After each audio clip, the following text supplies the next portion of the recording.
Shalom, selamat pagi, salam sejahtera bagi kita sekalian. Perkenalkan, nama saya Mercy Pente. Saya adalah guru mata pelajaran pendidikan agama Kristen di SD Impres Warengbori, Distrik Mambramo Hilir, Kabupaten Mambramo Raya, Provinsi Papua. Sekaligus saya adalah mahasiswa PPG dalam jabatan tahun 2025 batch ketiga dengan NIM 15201041884 di LPTK IAKN Ambon. Pada kesempatan kali ini, saya akan melakukan praktek uji kerja dengan mata pelajaran pendidikan agama Kristen di kelas 5 dengan tema Tuhan mengampuniku. Mari kita saksikan bersama-sama, mohon saran dan usul dari kita sekalian demi perbaikan dan peningkatan ke depan.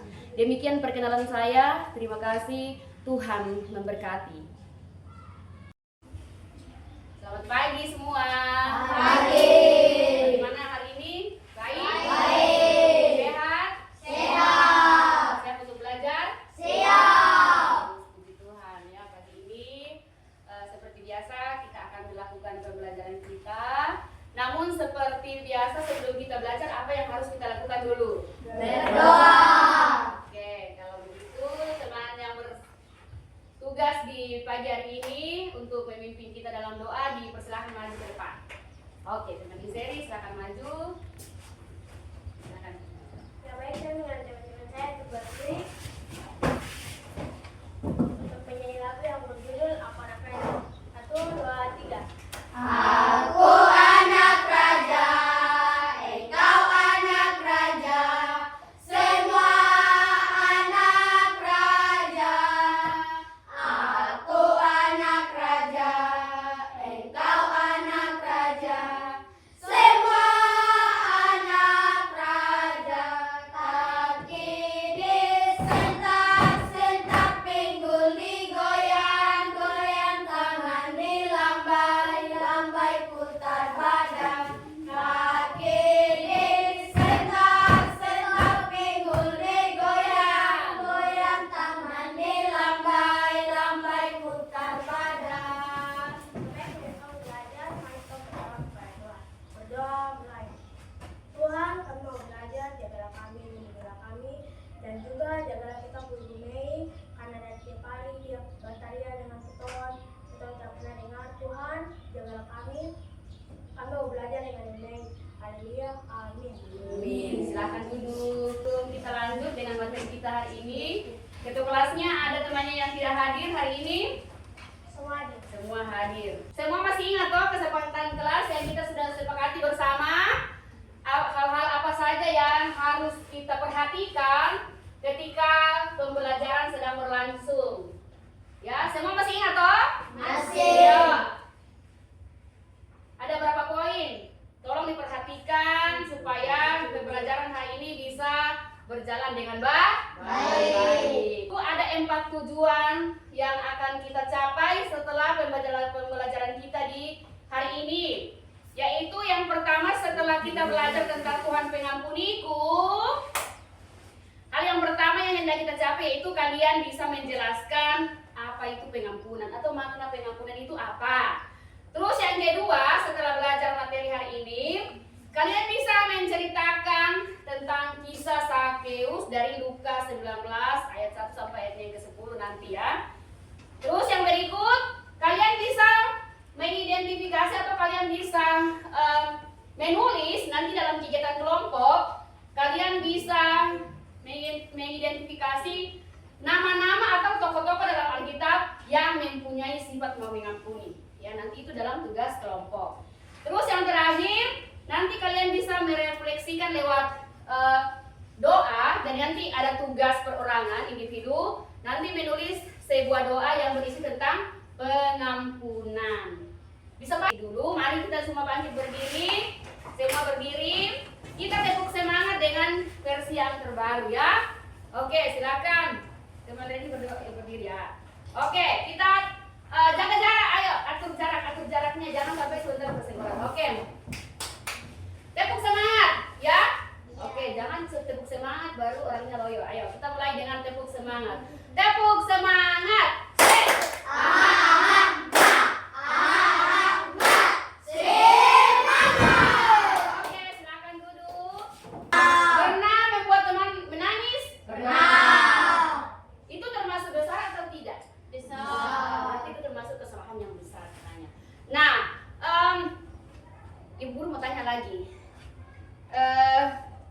menurut kalian paling gampang kalian lakukan?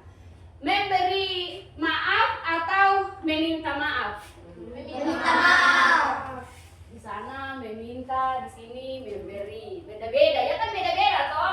Iya, memang begitu. Ada yang paling cepat sekali meminta maaf kalau dia merasa salah. Tapi ada juga yang paling sulit sekali untuk minta maaf kalau dia salah. Ada juga yang paling cepat orang minta maaf, ya tidak apa-apa lah begitu ya. Tapi ada juga yang sangat sukar untuk memberi maaf kalau orang. Jadi dia simpan saja kesalahan orang dalam hatinya ya. Kita akan belajar tentang Tuhan mengampuniku. Tuhan mengampuniku. Sebelum kita masuk di dalam materi, Ibu Guru kasih lihat dulu gambar ini. Tahu gambar apa ini? Kupu-kupu. Betul, kupu-kupu. Bagaimana dengan kupu-kupunya? Cantik atau tidak menurut kalian? Cantik. Kupu-kupunya. Tapi sebelum menjadi seekor kupu-kupu yang sangat cantik, awalnya dia dari apa dulu? Memang dari awalnya memang dia sudah kelihatan cantik atau bagaimana? Coba lihat. Kepompong.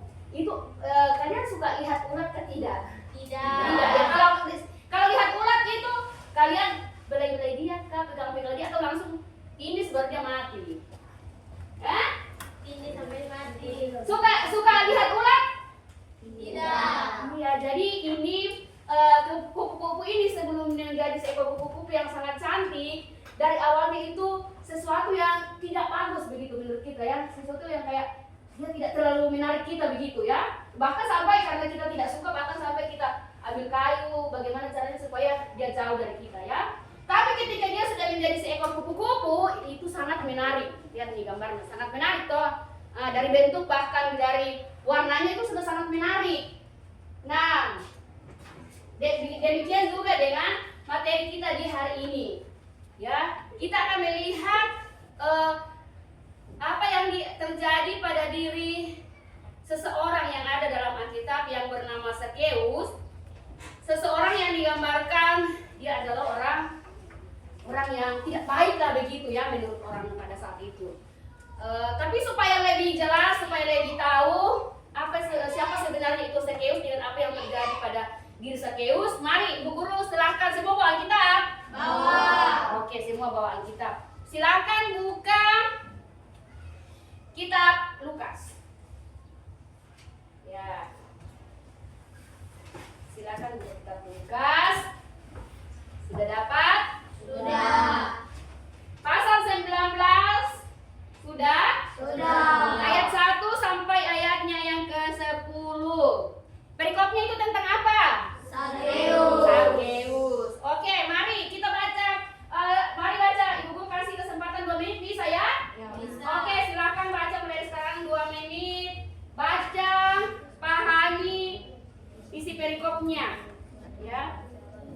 Usahakan mengerti. Perikopnya dia berbicara tentang apa, ya. Apa yang terjadi.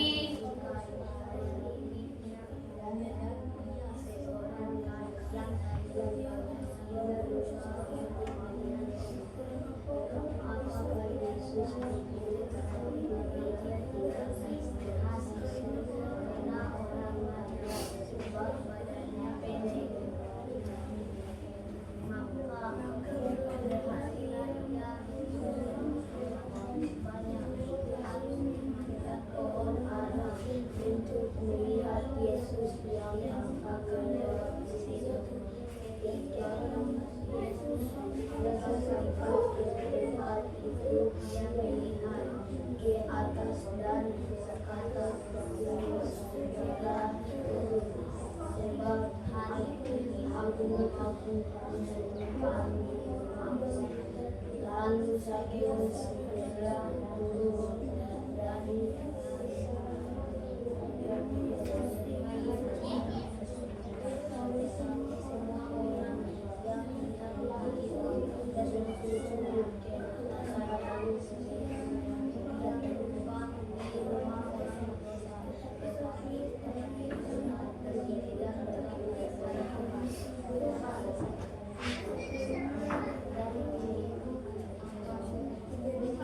pada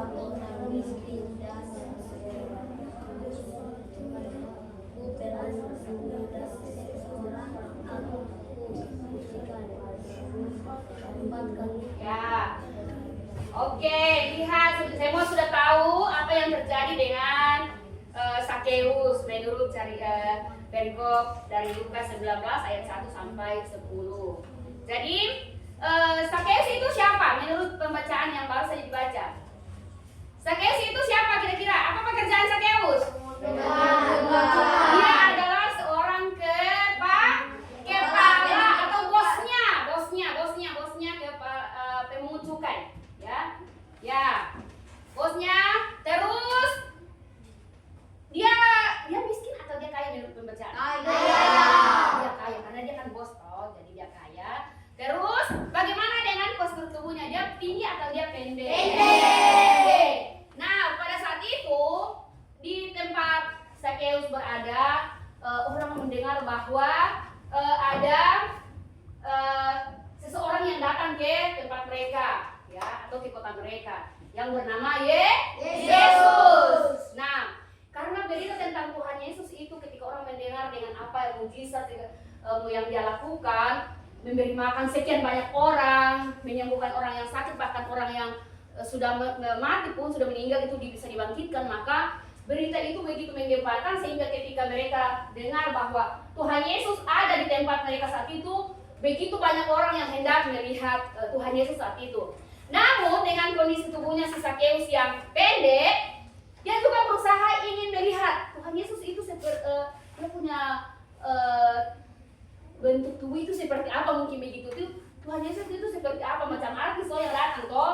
Kalau kita hanya dengar namanya, begitu dia datang di tempat kita, pasti kita ingin lihat dia itu seperti apa begitu. Apakah dia ganteng, apakah itu dia seperti apa begitu. Begitupun juga dengan Sakeus. Nah, karena bentuk tubuhnya yang pendek, dia ingin melihat Tuhan, tetapi dia tidak bisa karena orang berkerumun terlalu banyak, dan dia memakai cara yaitu pergi ke pohon. Dia memanjat pohon ara. Bagaimana caranya supaya dia bisa melihat Tuhan Yesus? Dia berhasil atau tidak? Berhasil. Oh, dia sudah lihat Tuhan Yesus. Nah, begitu dia di atas pohon, Tuhan Yesus dia lewat. Dia lihat, oh ada Sakeus. Dia tahu, Tuhan Yesus sudah tahu ada seorang yang berusaha untuk melihat dia. Apa yang Tuhan Yesus sampaikan, katakan kepada Sakeus? Sakeus, turunlah. Aku hendak tinggal atau aku mau bermalam di rumahmu. Menurut kalian kira-kira perasaan Sakeus saat itu bagaimana? Senangnya luar biasa. Coba orang yang hendak yang ingin dilihat, tiba-tiba kok dia mengajak untuk katanya mau bermalam di rumahnya Sakeus. Padahal Sakeus menurut Sakeus itu mungkin hal yang mustahil, tapi itu yang terjadi. Akhirnya coba dengan penuh sukacita bagaimana caranya dia berusaha cepat-cepat turun untuk bertemu dengan Yesus. Nah, ketika mereka sudah sampai di rumah, dalam suatu percakapan, apa yang disampaikan Sakeus kepada Tuhan Yesus? Ketika mereka sudah berkumpul di rumah Sakeus, apa yang Sakeus sampaikan kepada Tuhan Yesus? Sakeus mengatakan bahwa setengah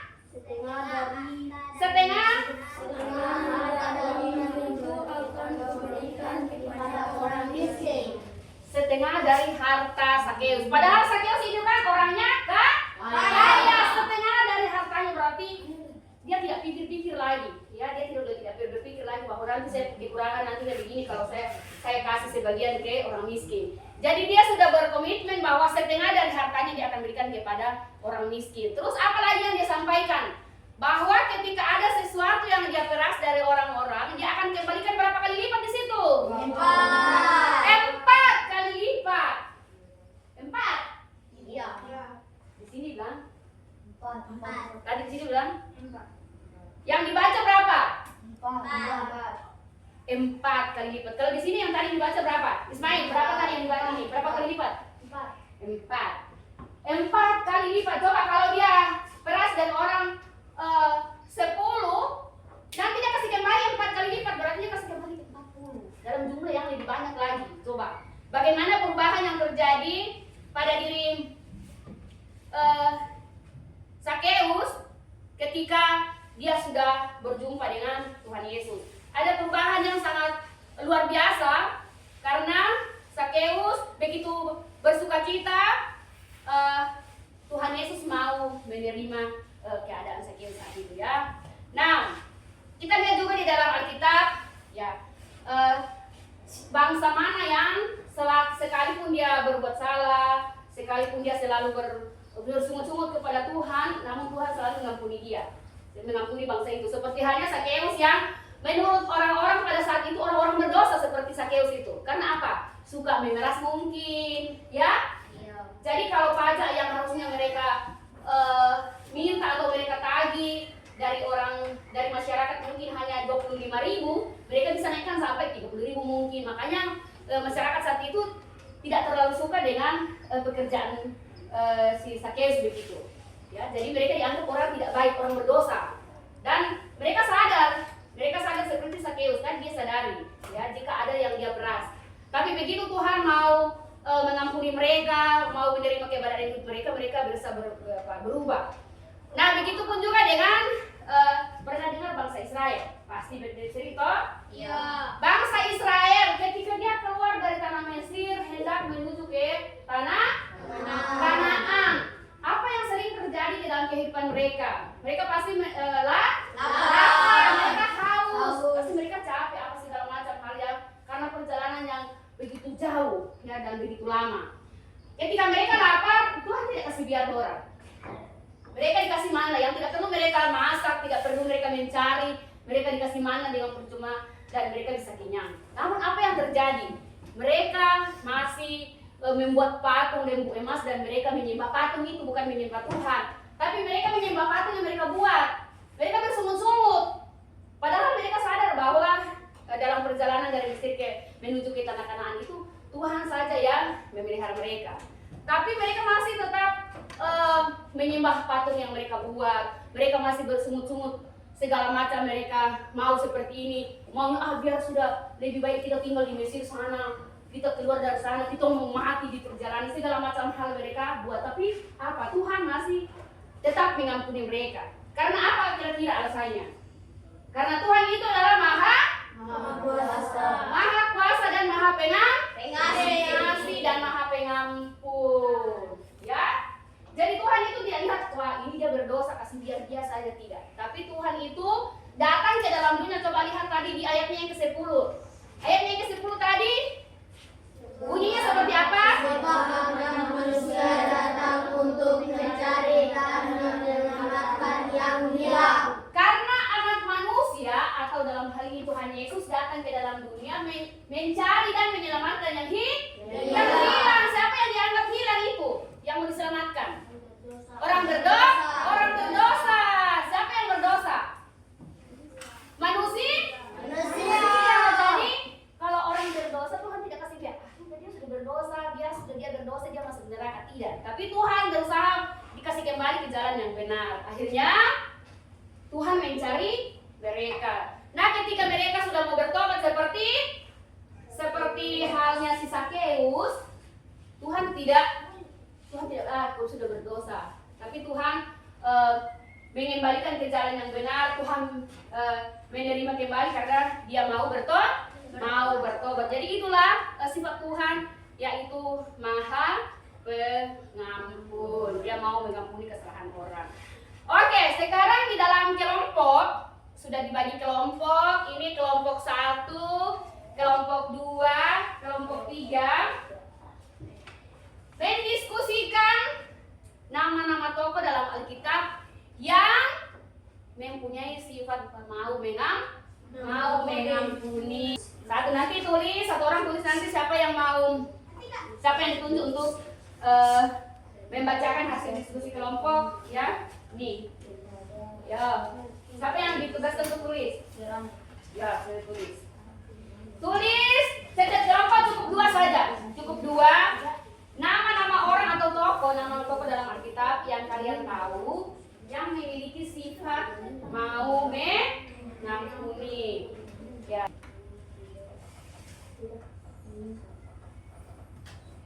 Diskusi. Ya.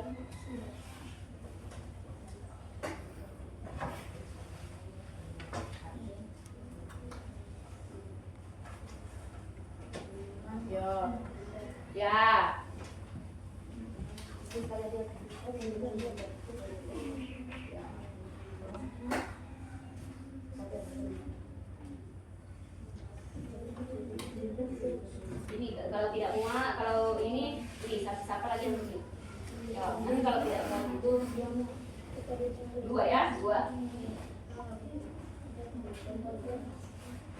Kertasnya muat. Saya.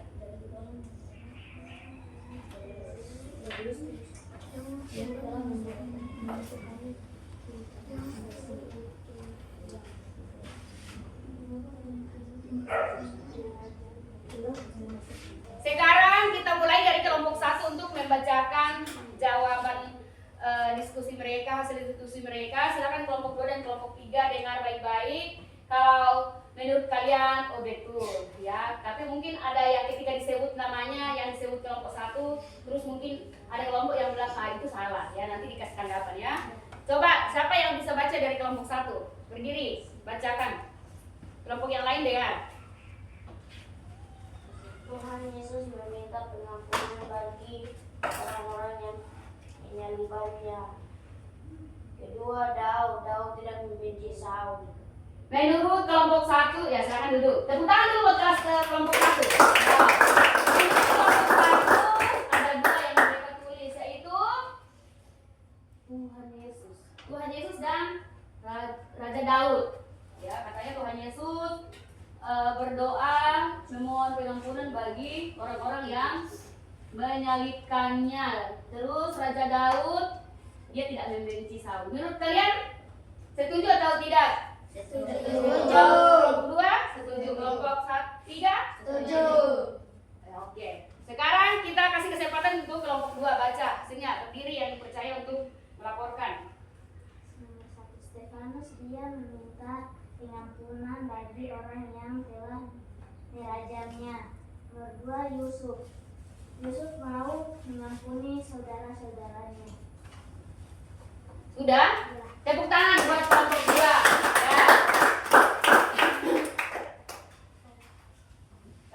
Menurut kelompok 2 ada 2 orang yang disebut tadi. Kelompok 3 sebut siapa yang mereka sebut? Coba sebut ulang. Sebut ulang yang mereka tadi, kelompok 2 tadi yang mereka sudah sampaikan. Coba kalian ulang lagi yang menurut kalian, menurut mereka itu siapa-siapa? Stefanus dan Yusuf. Ya, katanya menurut mereka Stefanus itu dia memohon ampun bagi orang-orang yang merajamnya sebelum dia mati. Terus yang kedua Yusuf dia apa? Mau mengampuni saudara-saudaranya yang sudah menjual Yusuf. Oke, sekarang kelompok 3. Baca. Daniel tidak menyimpan dendam kepada Raja Darius yang telah memasukkannya ke dalam gua Siloam. Nomor 2, Tuhan Yesus meminta pengampunan bagi para pemiliknya. Oke, tepuk tangan buat kelompok 3. Tadi ada 2 nama. Yang pertama siapa tadi yang mereka baca? Daniel dengan Tuhan Yesus. Setuju dengan kelompok 3? Kelompok 1 gimana? Setuju dengan mereka? Katanya setuju. Kelompok 2? Oke, sekarang jawaban yang sudah ditulis. Mari yang tadi yang baca, tulis tempel di sini. Ini ke kelas ini. Tempel di sini. Ya. Ayo, cepat. Tempel jawabannya di sini. Ya, sini. Di sini. Ya, di situ. Kelompok 1 sini, kelompok 2 sana. Ya, sudah. Oke, kalau sudah di ini tempel silakan kembali ke tempat duduk. Oke.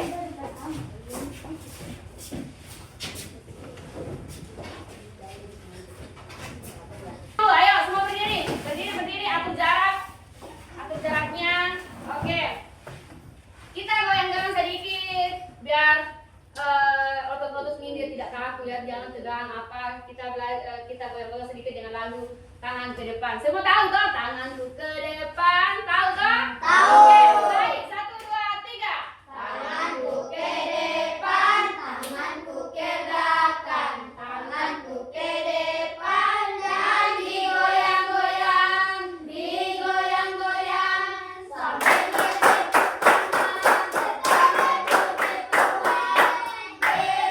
bersama-sama. Kakiku ke depan, kakiku ke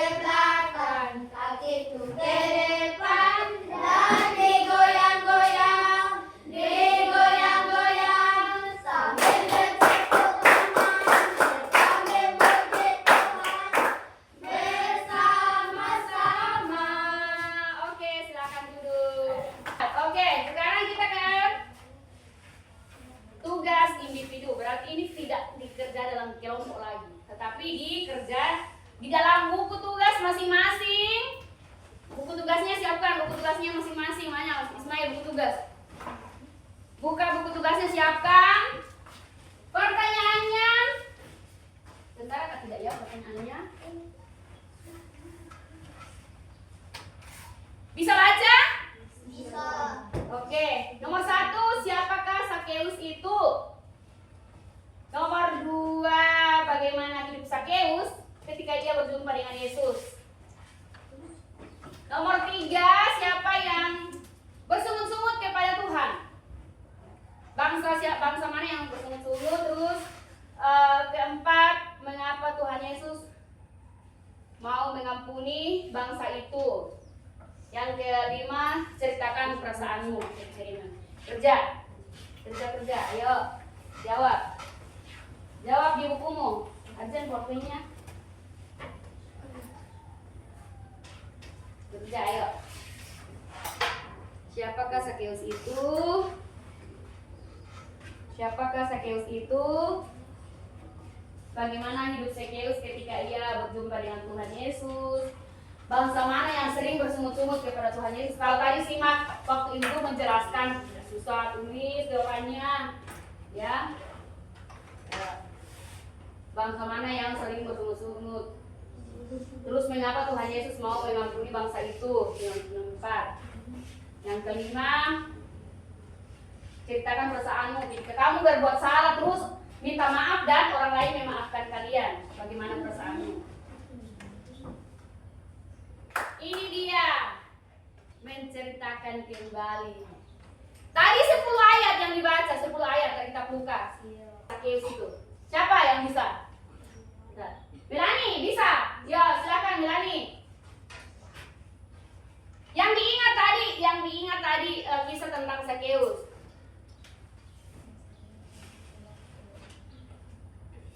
Tidak harus dihafal dari ayat 1 sampai 10, hanya diceritakan ulang. Yang diingat. Yesus mau ke kota Yeriko dan berjalan terus melintas kota itu. Di situ ada seorang bernama Sakeus, kepala pemungut cukai, dan dia seorang yang kaya dan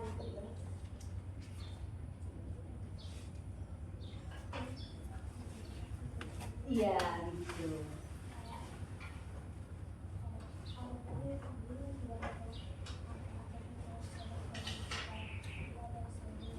Ya. Jadi tidak harus dihafal dari ayat 1, itu kan kalimatnya terlalu panjang. Coba kalau kita cerita ulang, ya.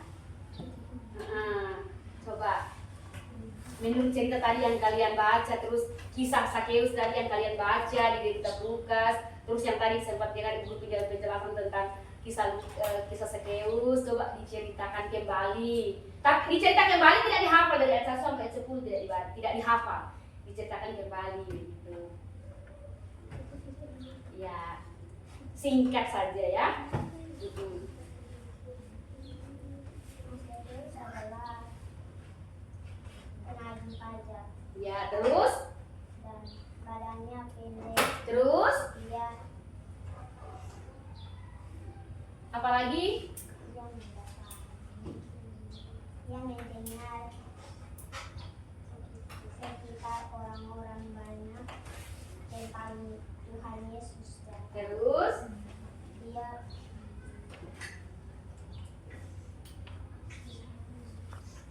dia selesai melihat Tuhan Yesus, tetapi badannya pendek. Dia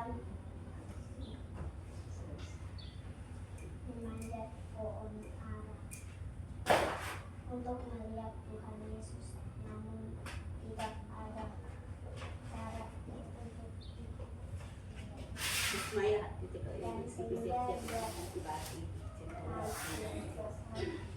yang ingat, mereka sudah baca, sudah baca. Oke, ya, Melani silakan duduk. Tepuk tangan dulu buat Melani, sudah menceritakan kisah tentang Sakeus menurut Melani. Nah, tugas terakhir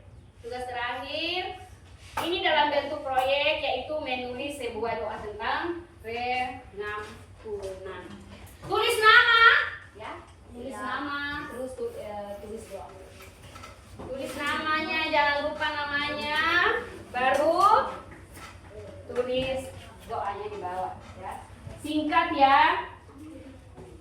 Kan isinya tentang mohon ampun, pengampunan begitu ya. Tulis nama, jangan lupa tulis nama.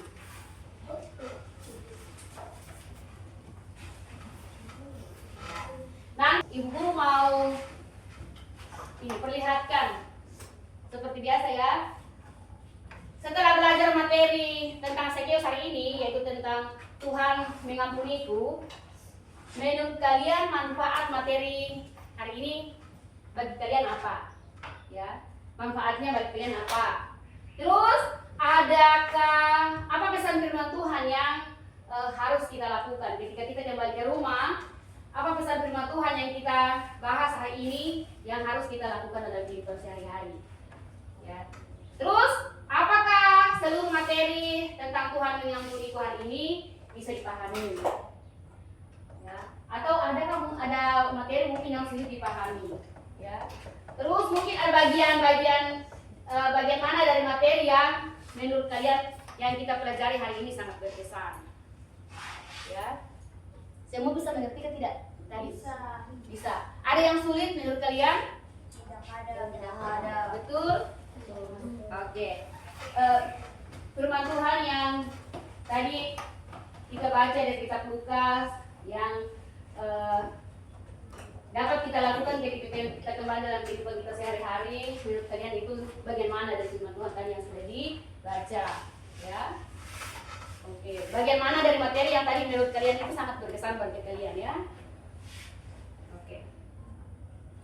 Jadi kesimpulan kita sama-sama memberi kesimpulan dari materi yang tadi kita sudah pelajari.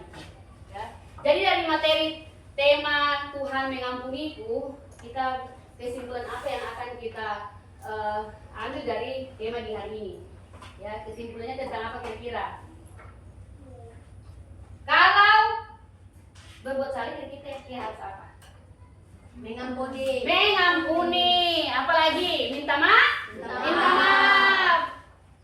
Kalau berbuat salah tidak perlu malu mengakui kesalahan seperti halnya si Sakeus. Tidak perlu malu mengakui kesalahan ya. Terus minta maaf, dan kalau ada orang yang salah kepada kita mau mengampuni. Karena apa? Mengapa kita harus mengampuni? Karena Tuhan Yesus sudah memberi contoh. Toh, tadi kan sudah ditulis toh. Ada yang tulis Tuhan Yesus. Toh dalam Alkitab yang mau mengampuni Tuhan Yesus, ya. Karena dia sudah memberi contoh bagi kita, maka kita juga harus mengampuni. Oke, tepuk tangan untuk hari ini. Nah, kita akan mengakhiri pertemuan kita di hari ini. Yang bertugas silakan maju ke depan, pimpin doa penutup kegiatan hari ini. Ya. Ya.